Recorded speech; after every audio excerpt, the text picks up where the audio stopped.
Hey, everybody. Welcome back to our second episode of the Resistance podcast. I'm here with Prodigal by my side. What's up? What's up? And today, we're going to be looking over the second song on the album, which is One Understand. So, Prodigal, walk us through, the the meaning, behind the song. Yeah, well, when I started writing this song, I was going through definitely a moment of confusion in my life. And I just felt like everything didn't make sense. And I mean, that's what the title is. I wanted to understand what was happening. And it just, it ended up being a long battle that I had, and it turned into me coming to that realization that, we're not meant to understand what's happening, but it's more about trusting in what God, in who God says He is, Yeah. and in His promises for our lives. Yeah. And that actually kind of reminds me of Job a bit because if you read the book of Job, like it's crazy what happens because what happens, his whole family gets slaughtered, all his land is just ruined, all his sheep, all his cattle is just destroyed. And like Job, he's just like, oh my gosh, we read, and obviously it doesn't say that, but no, we got to think about what's going through Job's mind. It's like, everything that I have is just destroyed. My daughters, my wife is all gone. And, I can only imagine what was going through Job's mind because even his own wife left him. And I'm like, wow, that's crazy. Like very few people actually get to like, in a way, like go through that type of like challenge, and it's like, I'm pretty sure Job was asking like, why this, why that, like, and I feel like a lot of us, we can constantly be asking questions during those hard times when, in reality, I feel like we shouldn't necessarily be asking, why is this happening, but what can I learn from this, right? Yeah, definitely. Yeah, because I believe that there's something to learn from every situation that we go through that God doesn't. And I heard this in it was in the song "Never Lost" by Elevation Worship and Torn Wells. But on the live version of it, Torn Wells ends up talking about how God never wastes a battle, and I believe that to be true. So much that everything that we go through is for a reason, and God doesn't just do something just to put you through it. There's something that you prayed for, probably, or something that you yourself don't even realize that you need. But God sees your needs. He sees what we lack in our lives. And I believe that's why God, allows us to go through these trials. He might not always cause the situation because He definitely doesn't, throw hardship into our lives, but He allows it to happen so that we can grow from it and that we can become stronger people and to become strong enough through God's power to help other people who are fallen. Yeah, yeah. Let me ask you. This question real quick, Prodigal. Like, when you were going through those trials, what were the things that that were going through your mind? Well, one of the biggest things that I kept doing, I guess, is it was a lot of complaining. You could say, I would feel angry. I would feel, like I said, just confused. All this stuff, and that's why that's actually the first verse in the song. I say, real deep in my feelings, it makes me feel like the villain. And I say that because, like I said, I was just so caught up in the emotional aspect of what was happening that it made me feel like, like a bad person for thinking some of these thoughts or for being angry. And again, that was just the emotional aspect of it. Not to say that, it's bad to have emotions, because it's not. God can handle how we really feel. He can handle, and he knows what's really going on inside, what we're really thinking, what we're really feeling. And I think we need to be able to express that, to God truly, not just like saying, hey, everything's okay. This trial that I'm in, everything's fine. Let's be real about our trials. If it's bothering you, if you're angry about it, then be angry about it, but take it to God, because he's going to be the one who can actually help you out of that. But for me, it made me feel like a villain because I stayed in the emotional aspect of it, and I neglected, to view it in the spiritual. Like what is happening to my life spiritually rather than just like physically and emotionally. So that is kind of what was going through my mind. You know what I mean? Yeah. And I feel like a lot of the time too, it looks like you almost stopped for a moment. Almost like lost sight of thought, like what you were going to say. Yeah, I was like, where am I right now? But no, like I feel like, like me as a believer, like when I was when I first believed in Christ, like after like a couple years passed, like 2 or 3 years, I didn't in a way like want to doubt God. Like I didn't want to like in a way let my feelings kind of take over, but like in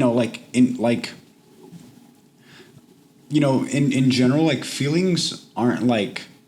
I feel like something that I learned is what I'm trying to say. I'm like spitting all these words. I feel like something that I learned was, feelings aren't bad because like sometimes it can actually, bring us closer to God. I think it's the type of the feeling. I believe it's like the type of feelings that we're feeling that can. It's like, for example, like if I'm feeling like really angry, like obviously that's no good because like it's not going to lead me anywhere. It's not like, man, what am I trying to say? It's like, it's not like, obviously a sin to be angry. It's like when you let it control you. You know what I mean? And going along with that, like, if I feel like the presence of God and I start getting emotional, it's not like that's bad because I'm letting my emotions in a way like guide me. Like, no, like, because that brings me deeper with God. And, taking a step, further with that, it's like when I begin to feel doubt, it's like, oh, well, what is God going to think of me because, I'm doubting him because, I'm going through this problem and, I'm questioning about what he thinks of me. But it's like, that was never, that's not like really like, man, like, well, do you see what I'm trying to say? Yeah, and I kind of want to piggyback off of that real fast. I believe that having doubts can be a good thing because your doubts can lead you to seek answers. And when we seek answers is when we begin to seek God because God, is the answer. So when we have those doubts, we need to like take ownership of them. You know what I mean? We need to, like I said, we need to let them, or we need to use those doubts rather than the doubts use us. Yeah. If that makes sense. Like we gotta let that drive us, be our fuel to seek out an answer, and to seek out, because like, and again, I know I'm going in circles here, but the answer is God. So when we doubt, that doubt can drive us to God. Yeah. So. Yeah. Because we're trying to understand, right? Yeah. Yeah.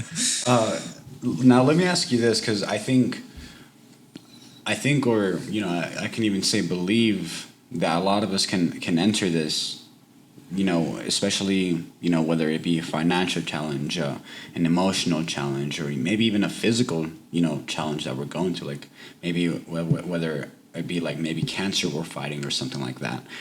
We're trying to obviously, understand in that situation why God allows us to go through that in a way. You know, man, I almost lost my moment there. I mean, I almost lost my word of the breath. But like, were you scared? When you were in those challenges, because I feel like, when it comes to like, yeah, like what I was saying, like finances or even any type of physical problems or emotional problems, I feel like we can get scared in those moments because we don't know where this is going. Yeah, and I was definitely scared of having those feelings, of having those emotions, and I was scared that I was never going to understand what's happening.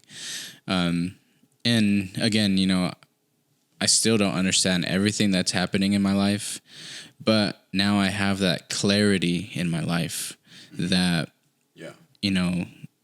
What I need to be doing is trusting in who God says He is and in what He's doing. It's like in Romans 8:28, where it talks about how all things work together for the good of those who love Christ. And I know that's not the full verse, but that's just kind of something that I held on to, was knowing that I don't know what's happening. I'm scared of what's happening, but I got to just trust and believe that what He's doing is for my good, and it's going to help build me, and it's going to help me grow as a person. Yeah. Yeah. Like through whatever trial that we face. I feel like a lot of the time when, I mean, because I can personally say that when I was going through struggle, and even to this day, I can't say that like my life every day is perfect, and it's just because me as like a human, I'm gonna fail because onto like the previous songs, or I believe it's either Temptation or the Resistance. No, I think it's Temptation, to the song that we just did, where you say like where we, in a sense, like where we have the choice to fall into temptation, and we know it's wrong, but Yeah. in a way sometimes we still do it, right? Yeah. But I feel like, man, I lost my point really quick. But I feel like, oh, no, I feel like, like, yeah, like we as human beings, we're gonna fail, and we get tempted, and I guess what I'm trying to say though is I kind of found myself constantly asking and praying God, like, why don't you take this from me? Like, why does it have to be me? Or why am I even here on this earth? Like getting even deeper. Like, God, like if I'm gonna continue going through this pain, it's been years. Like it's been 2 years already. It's been 3 years already since I've been going through this. Why do I still feel the same? Why am I going through this? Why don't you just take it? Did you ever find yourself just constantly praying to God, asking those type of things? Yes. Yeah. I mean, those are real, thoughts and prayers that I felt. And man, it's just, it's sad. It really is sad that, we feel that way. But I think it's worse when we feel that way and we don't know where to turn to. We don't know who to talk to about this stuff. And, thankfully, I, had a support group and everything. I had, of course, God to talk to about it. But I feel like even in those moments, that's when like God felt the furthest from me. Yeah, yeah. But as we get to know a little bit better, that's when he's actually the closest. And it's where he's trying to like drive you to the next level, like he's trying to break the barriers that we've created for ourselves. Like, oh, I worship God only this way. This is the only way I can worship God. And God doesn't want us to restrict him in the way we think we need to talk to him, to praise him. He's trying to break those barriers. And that's when things really don't make sense. But yeah, those thoughts are scary to have. They're real thoughts that happen. Yeah. But yeah, we need to have a support system, and this is when in those moments is where it really counts to start talking to God, because if we don't, man, it's just going to drive us further and further. See, he's not doing this stuff, or he's not allowing this stuff so we can go past our breaking point. He's doing this stuff so that we can run in the direction that he's in, not away from where he's at. And I think that's just something that, we learn over time, and well, hopefully through these podcasts that you guys begin to learn, for those who don't know who Christ is. Again, this is what our goal is here, is to help you guys understand. And that's what this song is about, is to help people understand that whatever we're going through doesn't have to make sense, but we got to trust and believe that there's a God who has a plan for us, and he knows what's going on, and we can trust in who he is.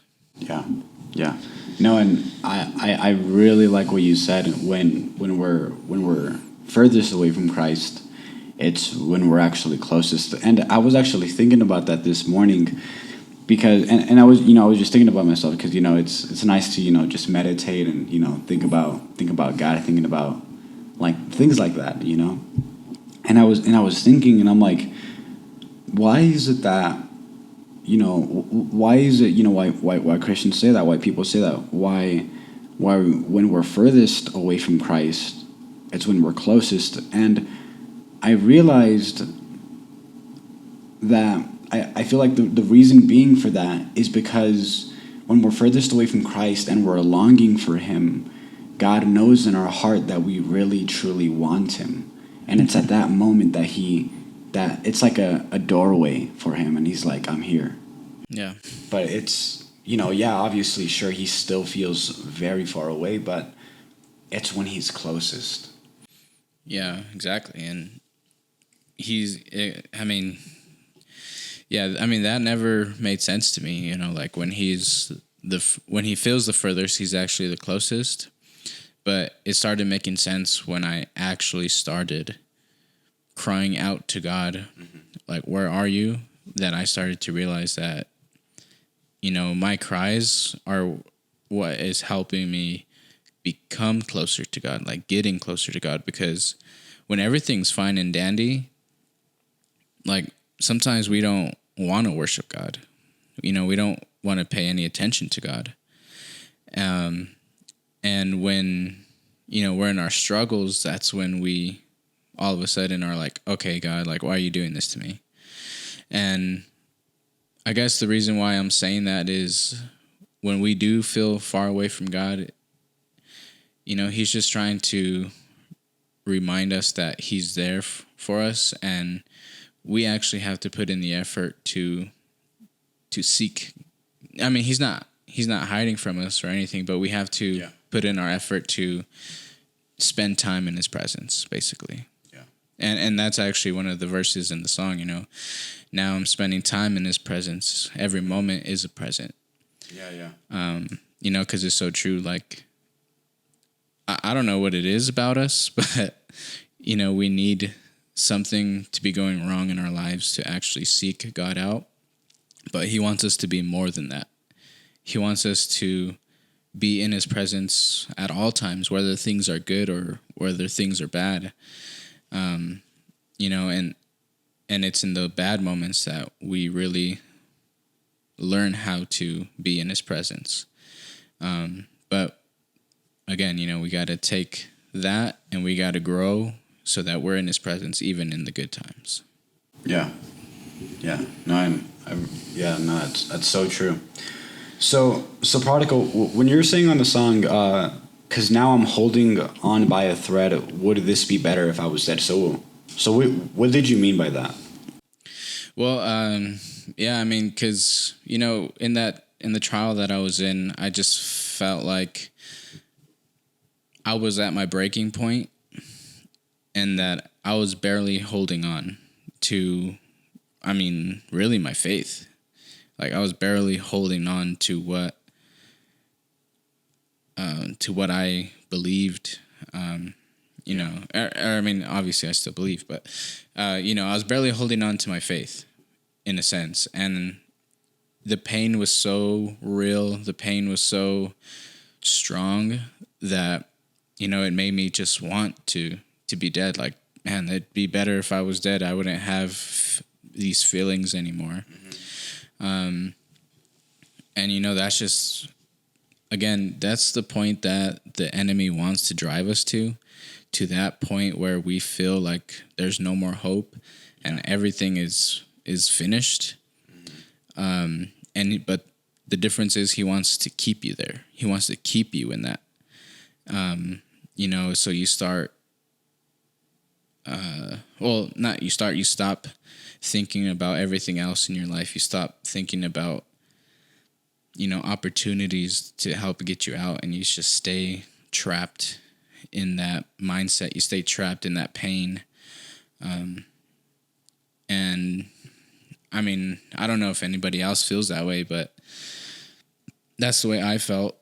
And it's a real feeling, and it's definitely a tough one to get out of. Yeah. And I feel like during that trial, there's like so many temptations that we can fall into, thinking that, oh, well, this is the easy way out. The door's right here. But yeah, I mean, going along to what I just said, like, I feel like not a lot of us know that that's the easy way out, and that kind of leads nowhere. In fact, that actually leads to a longer route. Like, when people fall into, I mean, not even people, like when we fall into addictions, when we fall into, certain things in life, and it just leads us down a road that's just so much longer that, like, God just really doesn't want us there. And it's at that time where, when you say you even said, you said on your song, you're like, heard the devil telling me to stay quiet, man. And that's so true, because I feel like the devil tries to keep us quiet. Mm-hmm. But I mean, something that is so important to remember as Christians, as individuals, is that each one of us holds a specific value that cannot be replaced, that cannot be, it's irreplaceable. Yeah. Yeah, I mean, whether you believe or not, I mean, you have something unique about you that nobody else has. And the enemy tries to take that away from us. Mm-hmm. He tries to take away our value. He tries to take away our identities. And those identities are within Christ. But, man, sorry, I lost my train of thought too. It's all good. It's all good. But yeah, I mean, the way I constructed that song, it's kind of like into two parts. Mm-hmm. Like the beginning of the song is what was happening in my life. Yeah. Where it led me to, where it drove me to, want to give up. And then it, started driving me to seek answers. And those answers led me to that, like I said, to that realization that, God is the answer, that Christ has the answer for me. Yeah. And that's what the second part of the song is about. And, I just hope that people are able to catch that, because, it's not that, from one moment to the next, life is okay, but it's a battle. The battle could last a long time, but the point is, it should drive you to seek out the answers that that are making you question everything, basically. Yeah, and I feel like that questioning can sometimes even, lead you even closer. And I think that's what you were talking about earlier. Yeah. You know, and then, you know, going on to the second verse, you're like, you say, I don't know, but I'm done feeling low. Man, I'm about to start rapping. And you say, there's got to be a way I can grow. Like, so in that time were you done with, like, you know, in a way, like the devil, you know, just pushing you around? Yeah. I mean, I was done being freaking turn into a T-Rex at that moment. Like, ah. Yeah. Yeah, that's when I went Super Saiyan. No. Yeah, it was at that moment is when I finally decided to stop laying in my self-pity, to stop laying in, you know, the unanswered questions, and to stop having the trials have control of me and keep me down. You know, that's when I started shifting my mindset and started seeking the answers. Yeah. And in that's when, you know, I just that verse, when it came into my head, like, I'm done feeling low. You know, there has to be something more than this. Yeah. You know, I have to be able to grow. Like, this isn't what I got to keep fighting. This isn't what my life was meant to be. And so that's what I talk about right there. You know, that's where that shift begins to happen. Yeah. And I really like what you say next, because you say, no more going toe to toe with the demons banging on the door. No, and then you say, I got to focus on the God above. And like, that's so true, because I feel like in life, you know, when like, you know, let's get serious, you know, when, like, in life, like, we were, like, let's say, you know, we're wanting to be like a like, you know, a great mechanic, or, you know, an astronaut, or whatever you want to be, like a, you know, someone who owns a great business.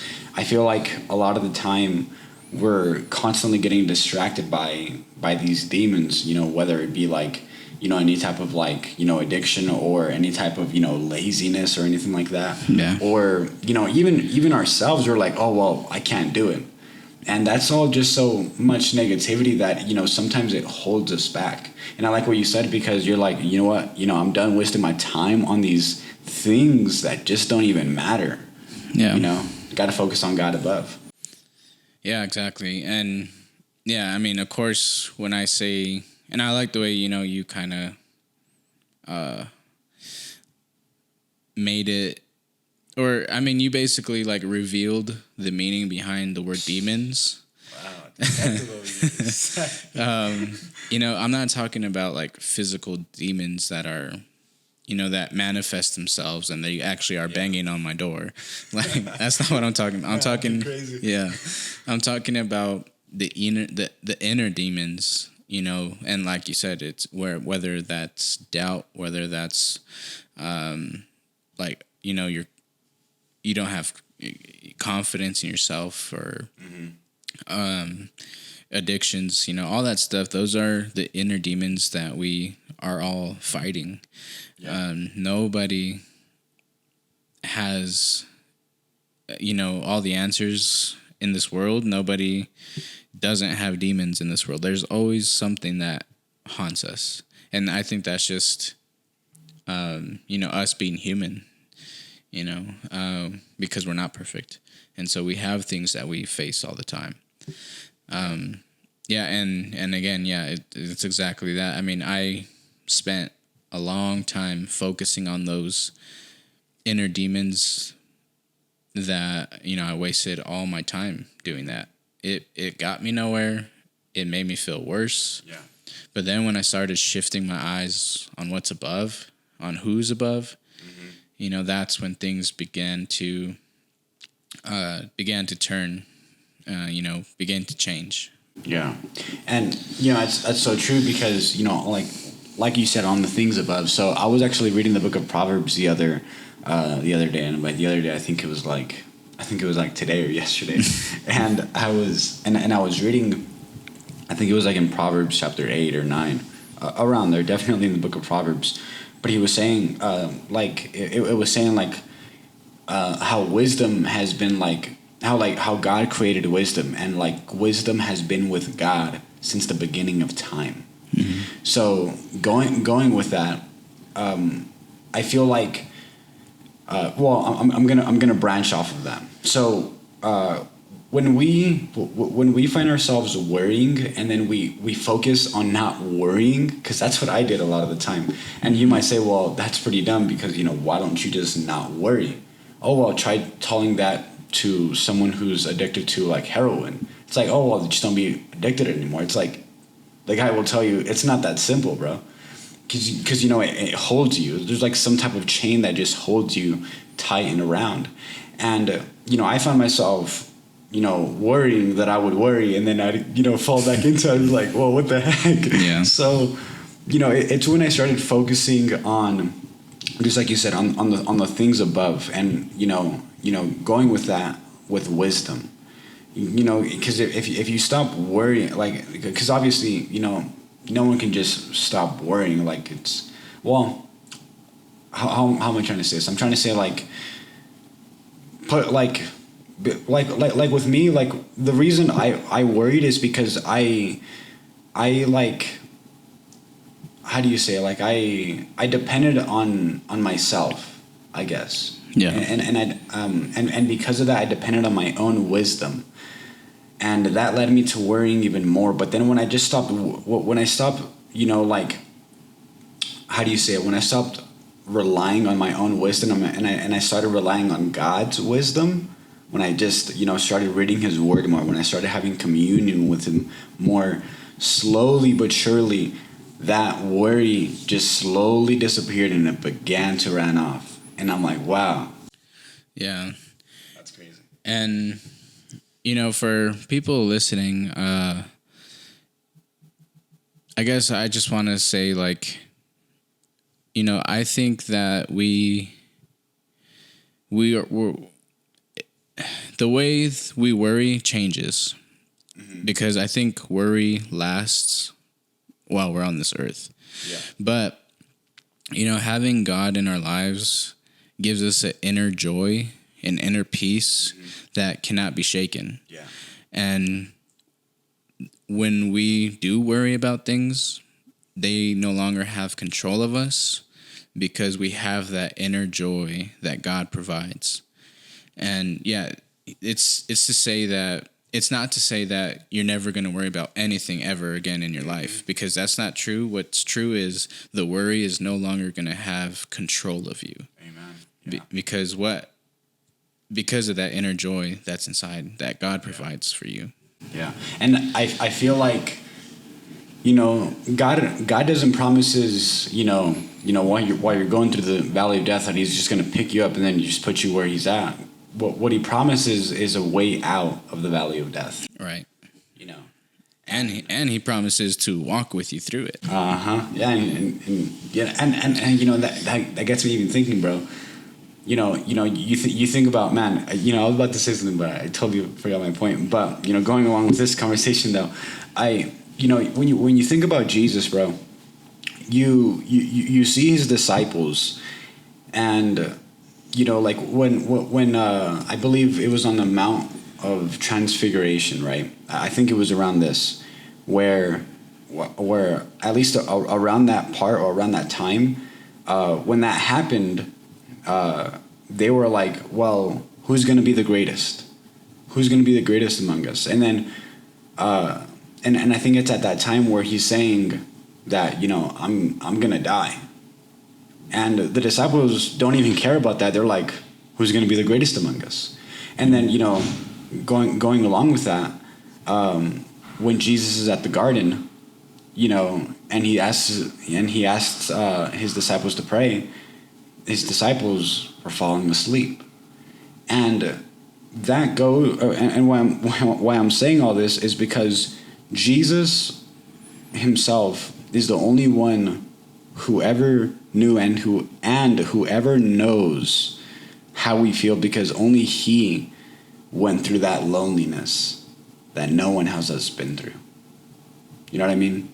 Like, that's deep, bro. Like, He was trying to tell everyone, like, look, I'm gonna die, and the disciples don't even care about Him. Yeah. You know what I mean? It's crazy. Yeah, I mean, yeah, that's another level of loneliness. Shoot, man. You know, I pretty sure that's what you were saying. Yeah. That's another level of loneliness. Like, because we feel lonely, Yeah. but what Jesus went through, knowing that he was going to die, telling people that he was going to die, and people basically used him for his miracles. And once they were finished with him, they casted him out, basically. Yeah. And that, I feel like, yeah, that right there is like a whole nother level of loneliness.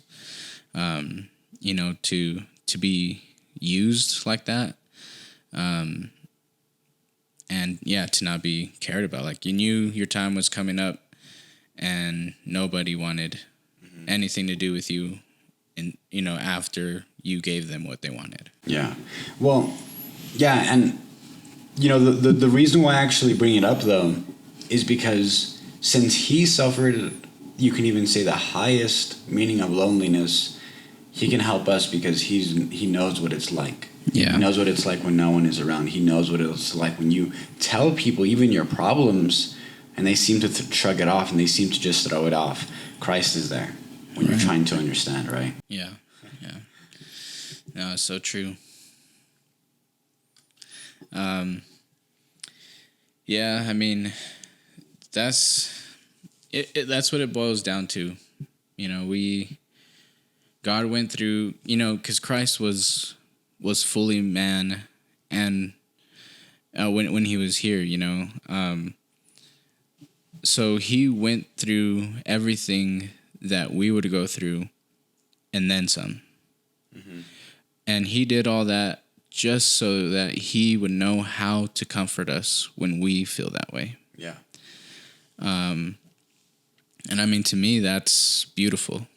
You know, I don't know anybody who would go through hell and back just so that he can be a comfort, you know, for somebody else. Yeah.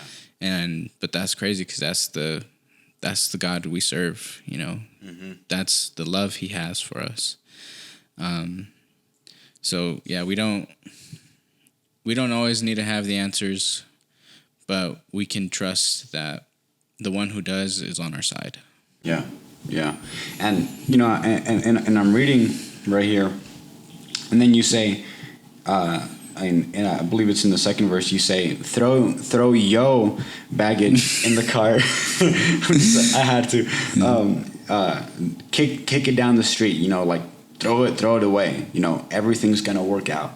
And I love that you say that, because I feel like a lot of the time we hold on to this baggage, and we hold on to it thinking that we're gonna need it for somehow or some way or you know, for some reason it's gonna help us be more prepared. But I feel like it just, you know, in a way, like it, you know, it just holds us down even more. Yeah, I mean, we weren't meant to carry all the weight that we do, you know, but Christ can handle all of it, and he welcomes your baggage. He wants your baggage, because once you give it to him, you know, that's when we begin to receive that joy that I was talking about. You know, because that's what it is. The problems are going to keep coming. They're going to keep coming. They're going to, in different forms, in different ways, the problems are going to keep coming. The worry is going to keep coming. Yeah. But like I said, the important thing to know is that the inner joy that he gives you will surpass any pain that we can receive from those problems, that we can receive from that worry. And that's what it's all about. That's the understanding that I finally come to. Even, you know, even in this podcast, like right now I feel God speaking to me, like, and I'm finally answering that question for myself. Like, that's the understanding that we need to have, that the joy that he provides surpasses anything that we will face. Yeah. Not that we're not going to face anything, but his love, his joy surpasses what we're going to face. Yeah, that's so good. And, you know, and I'm reading here again, right after that, you say, just remember you can't walk before you crawl. This takes time. and I really like that because when you look at a baby, when they begin to try to walk, what's the first thing that you see? They take one step maybe, or like maybe two or three or however many steps they take, and then they fall, and then they either fall on their head or they fall on their butt, and they're just there. And that's so true, because I feel like in a way that's like kind of like saying, if you try to handle it all on your own, you try to go through this as fast as you can, chances are you're gonna fall.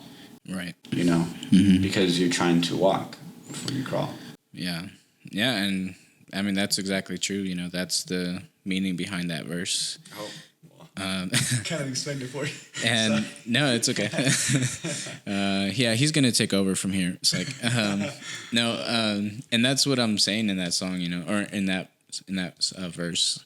This takes time, and not only that if we rush things that we're going to fall, but also that we need to be patient with ourselves, because God is patient with us. And when we do fall, he's going to be there to pick us up. Just like a baby who does fall, the parent rushes in to pick them up. Mm-hmm. That's what God does for us. He rushes in to pick us up. And I mean, at that point, when we get picked up, that's when the choice is ours. Are we going to continue walking in that path that God wants for us, or are we going to stop, give up, and go somewhere and take a different path? And that was just like a harsh reality right there. But that's when we were talking about temptation last week, that's what that choice is: the devil or the Lord. Yeah.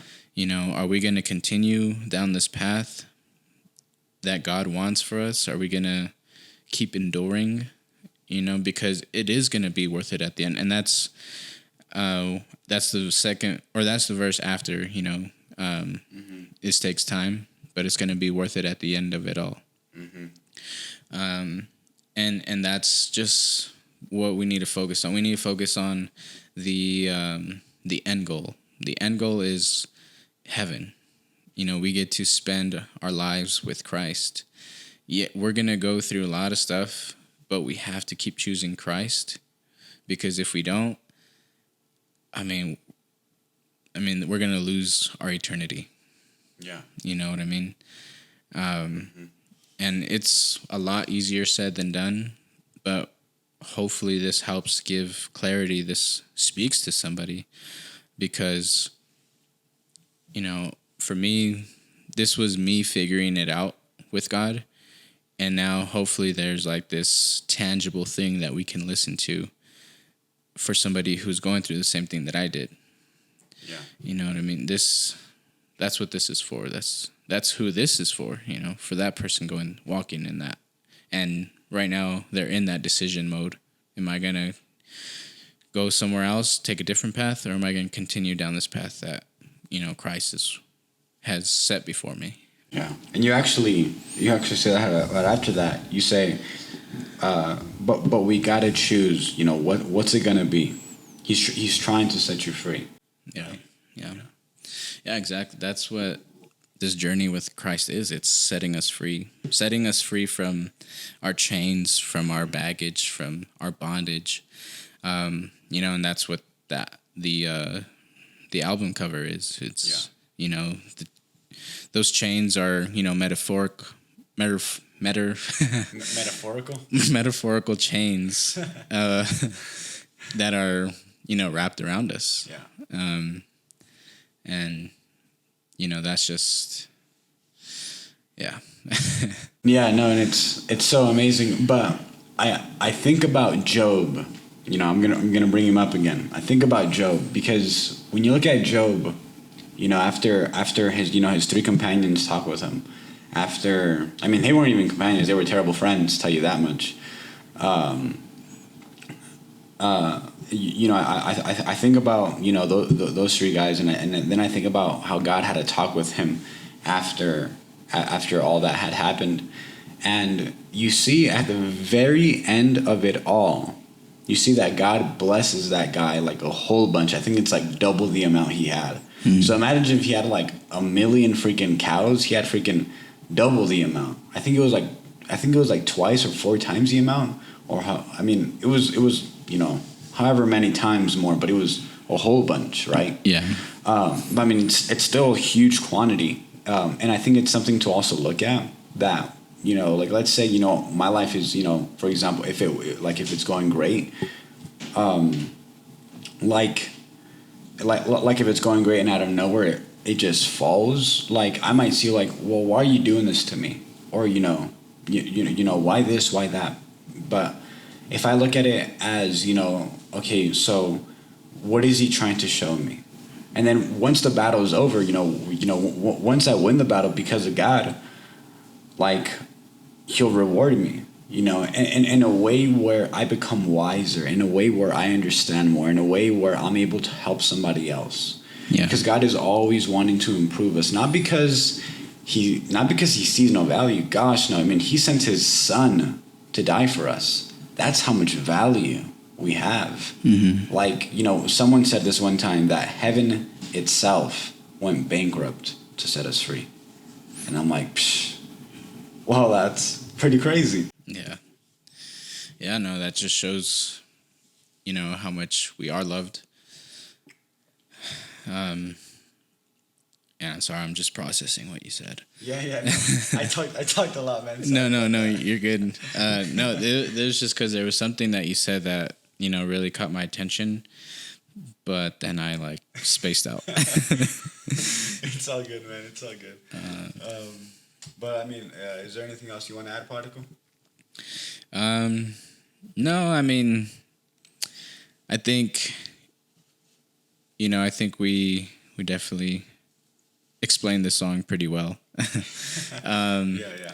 But no, again, just this is for those who are in that state of confusion, who are in that journey trying to find the answers.